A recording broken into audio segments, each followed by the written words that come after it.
50절 함께 읽겠습니다. 예수께서 여자에게 이르시되 내 믿음이 너를 구원하였으니 평안히 가라 하시니라. 아멘.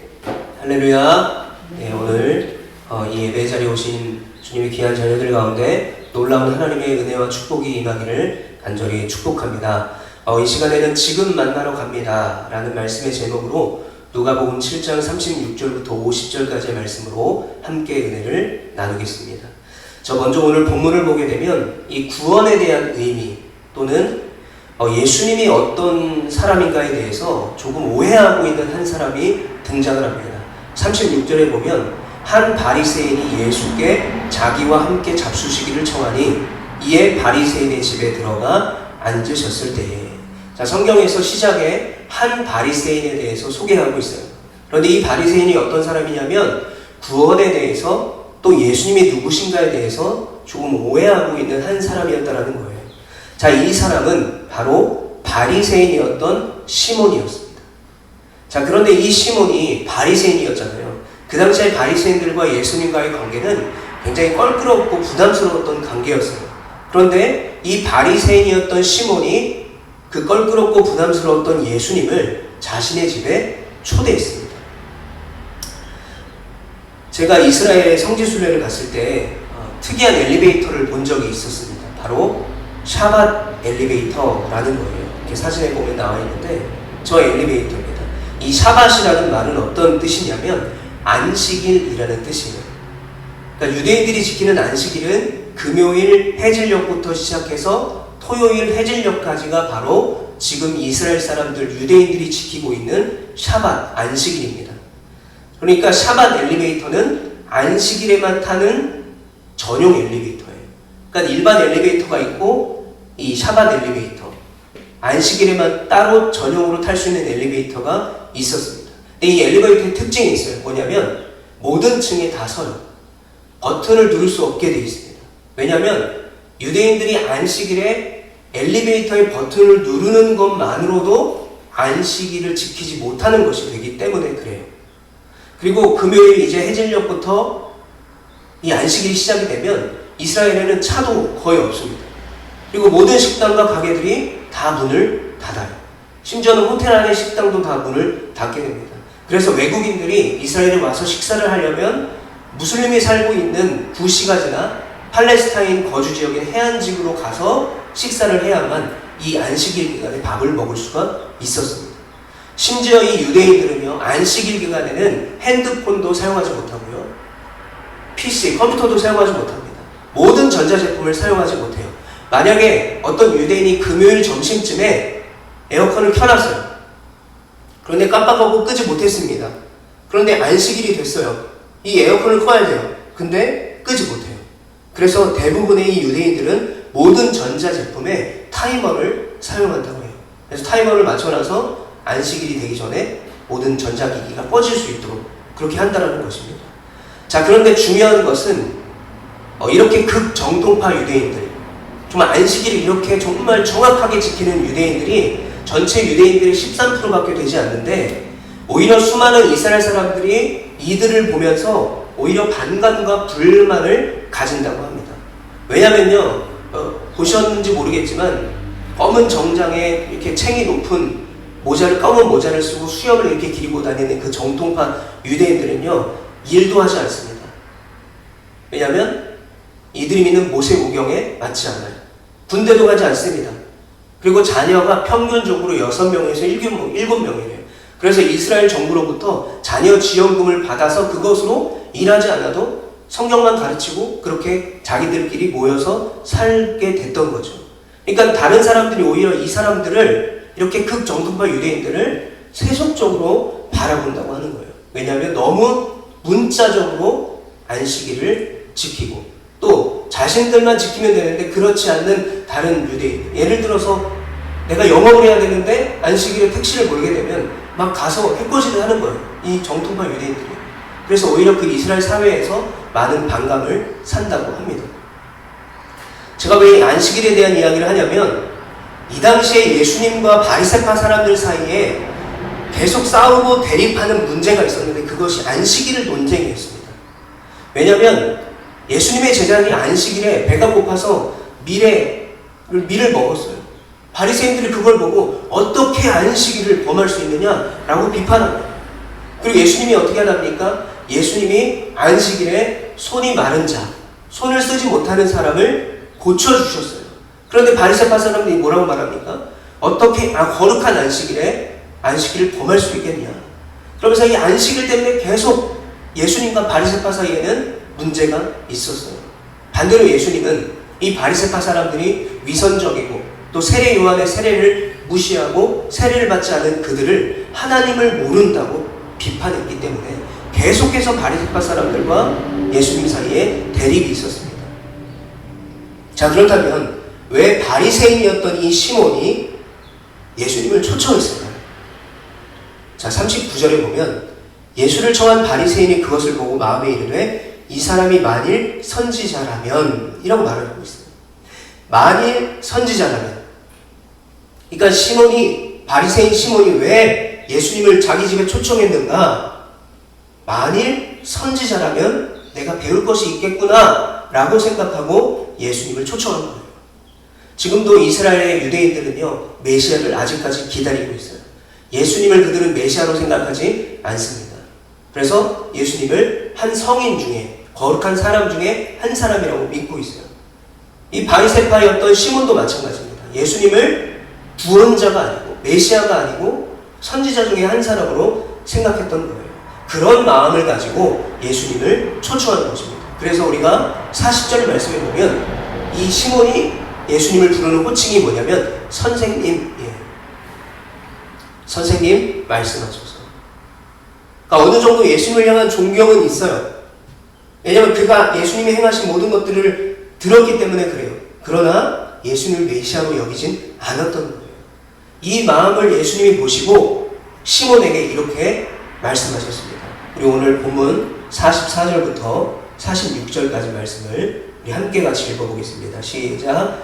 그 여자를 돌아보시며 시몬에게 이르시되 이 여자를 보느냐? 내가 네 집에 들어올 때 너는 내게 발 씻을 물도 주지 아니하였으되 이 여자는 물로 내 발을 적시고 그 머리털로 닦았으며 너는 내게 입맞추지 아니하였으되 그는 내가 들어올 때로부터 내 발에 입맞추기를 그치지 아니하였으며 너는 내 머리에 강남표도 붙지 아니하였으되 그는 향유를 내 발에 부었느니라. 예수님이 시몬의 그 마음 중심을 보신 거예요. 이 사람이 지금 나를 메시아로 여기지 않는구나. 다른 생각을 보셨던 거예요. 여러분, 시몬은 예수님을 자신의 집에 초청했음에도 불구하고 예수님께 발 씻을 물도 주지 않았습니다. 여러분, 당시 이스라엘 땅에는요, 먼지와 흙이 굉장히 많았습니다. 그리고 날씨가 더웠기 때문에 이런 신발을 신고 다녔어요. 그렇기 때문에 남의 집에 들어갈 때는 반드시 이 더러워진 발을 씻고 들어가야 하는 풍습이 있었습니다. 그래서 집주인은 손님을 초청하면요, 반드시 종에게 시켜서 발 씻을 물을 준비했어야만 했어요. 그리고 그 당시에 이제 식사하는 자세를 우리가 보면 이 유대인들이 아마 로마에 점령을 당하고 있었기 때문에 로마의 문화를 영향을 받은 것 같아요. 식사를 할 때 이렇게 옆으로 비스듬히 누워서 식사를 했어요. 그러면 발을 쭉 뻗고 있기 때문에 신발을 반드시 벗어야 됩니다. 신발을 벗어야 되기 때문에 이 먼지가 묻은 더러운 발을 반드시 씻어야 했습니다. 그리고 유대인들은요, 이 손님을 환대하는 풍습을 가지고 있었습니다. 왜냐하면 유목민 출신이었기 때문에 그래요. 그런데 시몬은 예수님께 발 씻을 물도 주지 않았고 예수님께 환영의 입맞춤도 하지 않았던 거예요. 즉 시몬은 예수님을 자신의 집에 초청해 놓고 예수님께 손님 대접을 일절하지 않았던 거예요. 시몬이 예수님을 생각하는 그 정도가 시몬이 예수님을 대접하는 태도로 나타났던 것입니다. 예전에 제가 그 한 강의에서 미국 재즈의 본거지인 뉴올리언스에서 유명한 한국인 프로듀서 분의 강의를 듣게 되었었어요. 한국인으로서 그 흑인이 많은 그 재즈 본거지에서 어떻게 엔지니어로서 프로듀서로서 성공할 수 있는가, 그 비결을 이렇게 말씀하셨어요. Good attitude라고 말했어요. 뭐냐면 좋은 태도를 가졌다는 거예요. 좋은 태도로 그 성실함을 잃어버리지 않고 일했기 때문에 다른 사람들에게 인정받았다는 겁니다. 즉 사람이 어떤 태도로 나의 일을 대하는가, 어떤 태도로 사람을 대하는가? 즉 이 시몬은요, 예수님을 대하는 태도가 틀렸던 거예요. 메시아가 아니라 선지자일지도 모른다라는 그 생각 때문에 예수님을 대하는 태도가 틀렸습니다. 선생으로서 약간의 존경은 하지만 아직까지 메시아가 아닐 거라는 의심을 하고 있던 거예요. 그러니까 그 모든 생각이 시몬이 예수님을 대하는 태도로 다 묻어나왔던 것입니다. 자, 가끔 우리가 이제 드라마나 영화를 보게 되면 이런 장면들이 나와요. 백화점 명품관에 비싼 옷을 보는 한 사람이 있습니다. 그런데 추리닝에 운동화를 신고 와서 쇼핑을 하려고 하는 그 사람에게 백화점 직원이 뭐라고 말합니까? 대놓고 무시하죠.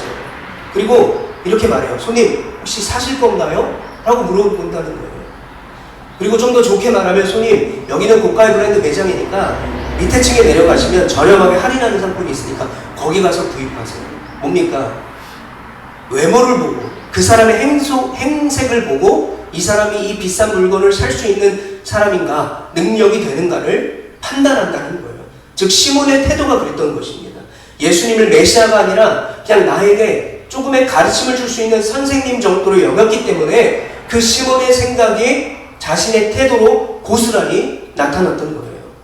그래서 예수님은 그 시몬의 태도와 갑자기 들어와서 자신의 발에 향유를 부은 여인의 태도를 적나라하게 비교하고 있는 것입니다. 그런데 놀라운 게 있어요. 그 예수님이 그 향유를 부은 여인과 시몬의 태도를 비교했을 때 그 말을 듣고 시몬의 반응이 더 놀라웠어요. 자, 시몬의 반응은 어땠냐면, 아니 어떻게 나를 저 천한 죄인과 비교할 수 있지? 여러분, 여기서 죄인이라는 말은 그 당시에 이 성매매 여성을 말하는 거예요. 이 당시에 가장 최악의 죄이자 가장 홀대하고 천시했던 죄가 뭐냐면 바로 성매매 죄였습니다. 그러니까 어떻게 저 여인과, 저 더럽고 죄인인 저 여인과 예수님이 나를 비교하지? 라고 생각했던 거예요.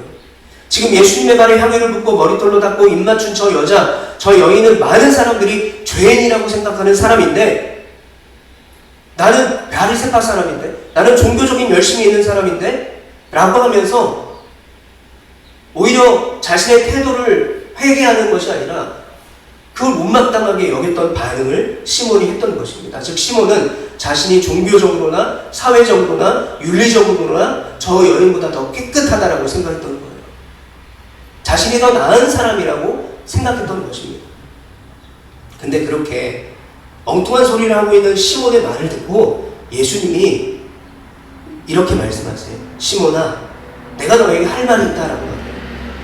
여러분, 그 전까지는 이 시몬에 대해서 실명을 밝히지 않고 한 바리새인이라고 말하고 있어요. 그런데 이때부터 예수님은 시몬의 실명을 가지고 시몬아, 내가 너에게 할 말이 있다라고 말씀하십니다. 그러면서 갑자기 그에게 500데나리온 빚진 자와 50데나리온 빚진 자에 대한 비유를 이야기하시는 거예요. 여러분, 그 당시에 500데나리온은 지금으로 따지면 2년치 연봉이라고 할 수가 있어요. 뭐 작게는 5천만 원에서 뭐 많게는 8천만 원 사이겠죠. 자, 50데나리온은 2달치 월급이라고 볼 수가 있습니다. 뭐 한 500에서 800 사이겠죠.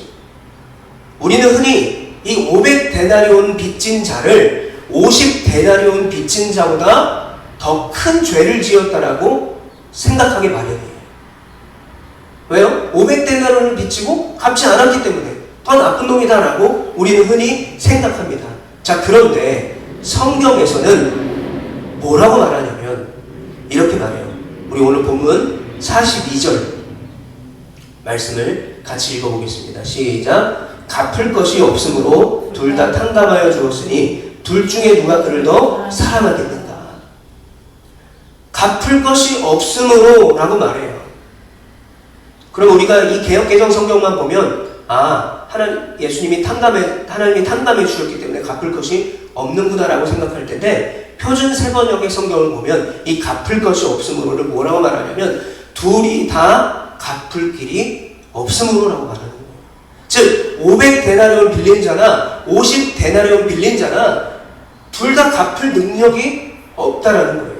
그런데 우리는 어떻게 생각합니까? 500데나리온 빌린 자가 더 큰 죄인이고 50데나리온 빌린 자는 좀 덜한 죄인이라고 여긴다라는 거예요. 근데 성경에서는 500데나리온이나 50데나리온이나 다 갚을 능력이 없다, 똑같다라고 말하고 있는 것입니다.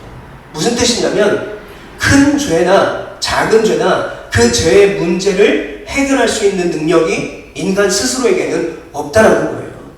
그러니까 하나님 앞에서는 죄의 크기에 대한 구분이 없다라는 것입니다. 물론 죄에 대한 책임은 다르겠죠. 빌린 금액에 차이가 나기 때문에 500데나리온 빌린 자는 500데나리온을 갚아야죠. 50데나리온 빌린 자는 50을 갚아야죠. 그런 차이는 있지만 죄에 대하여 작은 죄인과 큰 죄인의 구분이 있을 수 없다는 거예요. 즉 시몬이 그 죄인이었던 여인을 보면서 어떻게 저 여인과 나를 비교하지라고 말하는 그 시몬에게 예수님은 뭐라고 말하냐면 너의 죄나 저 여인의 죄나 다 똑같다라는 거예요. 너나 저 여인이나 내가 필요하다라는 것을 말씀해주고 있는 것입니다. 여러분, 우리의 변화의 시작은 어디서부터 시작이 되냐면 내가 죄인이구나, 내가 이 죄를 해결할 수 없는 사람이구나 라는 것을 느끼고 깨닫는 것이 여러분 우리의 변화의 시작임을 여러분 믿으시길 바랍니다. 여러분, 우리가 수요일마다 레위기 말씀을 나누고 있습니다. 하나님께서 이스라엘 백성들에게 명령하신 제사가 있죠. 그런데 그 제사의 핵심이 있습니다. 뭐냐면 이 제사를 드리러 온 사람이 흠없는 숫소나 흠없는 염소나 흠없는 양을 데리고 와요. 그리고 거기에 안수를 하는 거예요. 안수를 한다는 건 뭐냐면 내 죄를 이 동물에게 전가시키는 것입니다. 그래서 내 죄 때문에 이 동물이 대신 죽는 거예요. 그런데 제사법에 따르면 제사를 드리러 온 사람이 직접 이 동물을 죽여야 됩니다. 가죽을 벗겨야 되며 조각조각 각을 떠야 됩니다.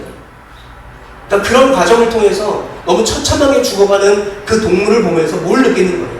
내가 내 죄 때문에 저렇게 죽어야 마땅한 사람이었는데 내가 하나님의 은혜로 말미암아 용서받았고 그 은혜로 내가 하나님과 동행할 수 있게 되었구나 라는 사실을 은혜로, 감사로, 기쁨으로 받아들여야 된다는 거예요. 그래서 그 제사의 특징이 바로 머리에 안수를 하는 것입니다. 여러분, 우리의 죄도 마찬가지입니다. 아무리 작은 죄라고 할지라도 우리가 그 죄를 짓는 순간에 우리는 영원한 생명을 잃어버린 자가 된다는 거예요. 그러나 여러분, 시몬의 반응은 어땠습니까? 달랐어요. 자기 자신은 죄가 별로 없다라고 생각했습니다. 죄가 있다고 해도 이 여인에 비하면 아주 사소하고 중요하지 않은 죄라고 생각했던 거예요. 그러나 예수님은 이 여인을 칭찬하시고 예수님은 시몬의 태도를 비판하셨던 것입니다. 그리고 이 시몬은 자기 인생이 다른 사람보다 훨씬 적은 50데나리온 정도 빚을 지는 사람이라고 생각했던 거예요. 그래서 자기를 죄에서 구원해 주실 구주가 필요하지 않았던 것이죠. 내가 잘 살고 있는데, 내가 바리새파 사람으로서 종교적인 열심을 잘 지키며 살아가고 있는데 뭐가 문제예요? 그냥 나에게 어느 정도 조언해 줄 수 있는 선생님 정도가 필요했기 때문에 예수님을 초청했던 거예요. 그래서 그 시몬은 예수님을 대수롭지 않게 생각했던 것입니다. 발 씻을 물도 주지 않았고요.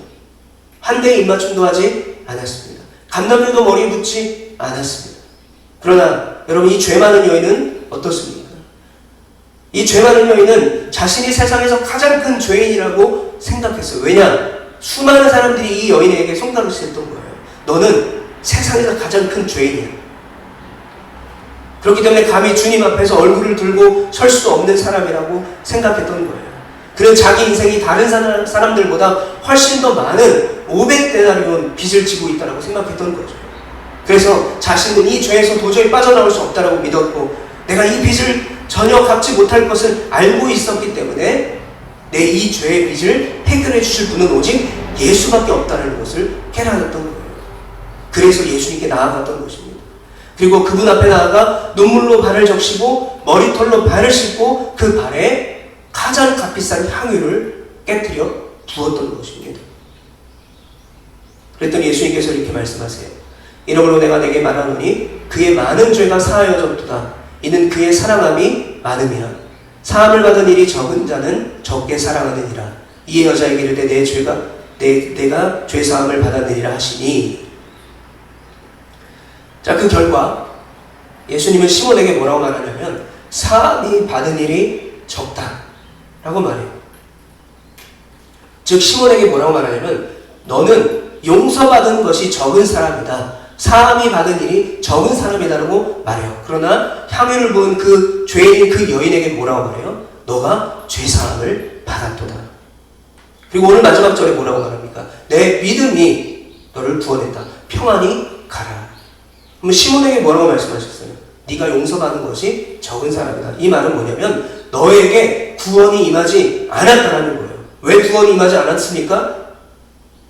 이 여인도 예수님을 찾아왔고 이 시몬도 예수님을 초청해서 자기 집에 오게 했는데 왜 시몬이 구원이 임하지 않았습니까?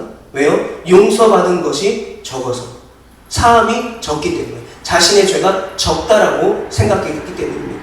결정적인 차이가 무엇입니까? 여인은 자신의 죄가 정말 크다라는 것을 철저히 깨달았던 거예요. 그리고 자기 마음에 예수님을 영접했던 것이죠. 그러나 시몬은 어떻게 했습니까? 내 삶의 한 부분만 예수님이 선생님으로 필요하다라고 여겼던 것이죠.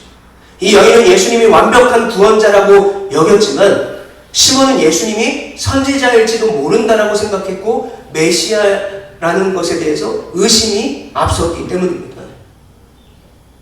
그러면 우리가 지금까지 성경을 읽어보면 시몬은 나쁜 놈이고 이 향유를 부은 여인은 착한 사람이구나 라고 생각할 수 있어요. 그러면 오늘 본문의 주인공은 향유를 부은 여인이겠구나 라고 생각할 수 있는데 오늘 본문에 정말 중요한 사실이 있습니다. 그게 뭐냐면 바로 오늘 본문의 주인공은 향유를 부은 여인이 아니라는 거예요. 놀랍게도 오늘 본문의 주인공은 시몬입니다. 왜요? 예수님이 찾아간 사람은 시몬이었기 때문에 그래요. 앞에서 말씀드린 것처럼 예수님은 바리새인들에게 있어서 요주 인물이었습니다. 어떻게 하면 예수님을 죽일까 처리해야 될까 고민하던 사람이었습니다. 그런 바리새파 시몬이 예수님을 초청했다는 것도 굉장히 놀라운 일이지만 예수님이 대립하고 있고 예수님과 맨날 싸웠던 그 바리새인이었던 시몬의 집에 간다라는 것도 예수님은 위험을 무릅쓰고 시몬을 찾아갔던 거예요. 그러니까 예수님은 그 위험을 무릅쓰고 시몬을 직접 찾아갔던 것입니다. 여러분, 예수님께서는 시몬에게 단순히 친구 정도나 어떤 존경할 만한 선생님이 되려고 한 것이 아니었어요. 아까 말했죠. 시몬아, 내가 너에게 할 말이 있다. 그 전에는 한 바리새인이라고 표현했던 성경이 이제 시몬의 이름을 부르고 있어요. 예수님이 시몬의 이름을 부릅니다. 마치 삭개오가 돌무화과 나무에 올라가서 예수님이 지나가는 것을 그거 한번 보면 내가 만족하리라 생각하고 그 나무에 올라갔던 그 삭개오에게 삭개오야 내려오라라는 삭개오의 이름을 불러주셨던 것처럼 예수님은 시몬의 이름을 불러주면서 말씀하세요. 한 바리새인의 집에 간 것이 아니라 한 잃어버린 영혼 시몬의 집에 예수님이 직접 찾아가신 것입니다. 즉 예수님의 관심은 시몬에게 있던 거예요. 그 시몬을 직접 찾아가신 것이죠. 여러분, 이제 말씀을 정리하겠습니다. 많은 사람들이 예수님을 영접했다라고 말합니다. 그러나 삶의 일부분에만 예수님을 영접한 것을 보게 돼요. 시몬처럼 뭔가 필요할 때만 예수님을 찾는 거죠. 또한 많은 사람들이요, 자신의 위치나 지위나 그리고 내가 가지고 있는 능력과 힘으로 충분히 살아갈 수 있다라고 믿어요. 하나님이 필요 없다라고 생각해요. 내가 왜? 지금 잘 살고 있는데. 제가 지금 감기로 너무 고생하고 있는데 이 주일날 이 사역에 방해되지 않도록 정말 열심히 노력했어요. 약도 계속 먹고, 약 먹을 게 별로 없지만 약도 먹고 비타민도 먹고 입맛도 없지만 열심히 음식 먹고 이 예배 방해되지 말아야지 생각해서 그래서 지금 이 정도인데 원래 되게 심각했거든요. 근데 저는 이런 감기와 또 저의 육신의 연약함이 있을 때마다 한편으로는 참 답답하기도 하지만 한편으로는 참 감사한 게 있어요. 그게 뭐냐면 제가 아프지 않았다면, 제가 이렇게 연약하지 않았다면 저는 하나님을 찾지 않았을 거예요. 왜냐하면 내 능력으로, 내 지혜로, 내 건강으로 제가 스스로 살 수 있다라고 믿었기 때문에 그래요.